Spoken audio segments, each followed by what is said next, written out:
மறைக்கப்பட்ட உண்மைகளை வெளிச்சத்திற்கு கொண்டுவரும் உங்கள் மக்கள் வெளிச்ச செய்திகள்.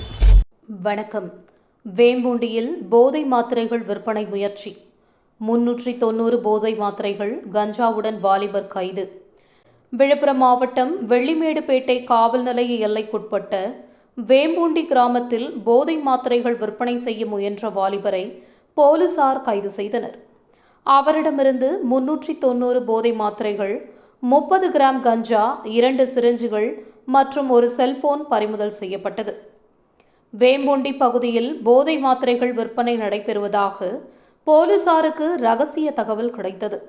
இதையடுத்து மாவட்ட காவல் கண்காணிப்பாளர் எஸ். மதிவாணன் உத்தரவின் பேரில் துணை காவல் கண்காணிப்பாளர் ராதாகிருஷ்ணன் மேற்பார்வையில் வெள்ளிமேடுபேட்டை காவல் நிலைய உதவி ஆய்வாளர்கள் செந்தில் முருகன், ஐயப்பன் மற்றும் காவல்துறையினர் அப்பகுதியில் தீவிர சோதனை மேற்கொண்டனர்.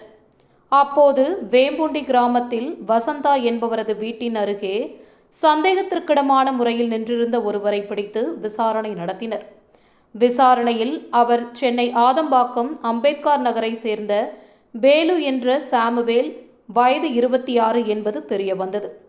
அவரிடமிருந்து விற்பனைக்காக வைத்திருந்ததாக கூறப்படும் 390 போதை மாத்திரைகள், 300 கிராம் கஞ்சா, 2 சிரஞ்சுகள் மற்றும் ஒரு செல்போன் ஆகியவற்றை காவல்துறையினர் பறிமுதல் செய்தனர்.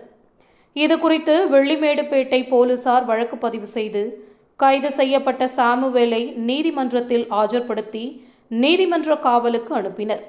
மேலும் சம்பவம் தொடர்பாக தொடர்ந்து விசாரணை நடைபெற்று வருகிறது.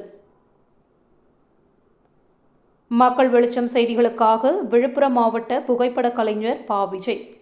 நன்றி.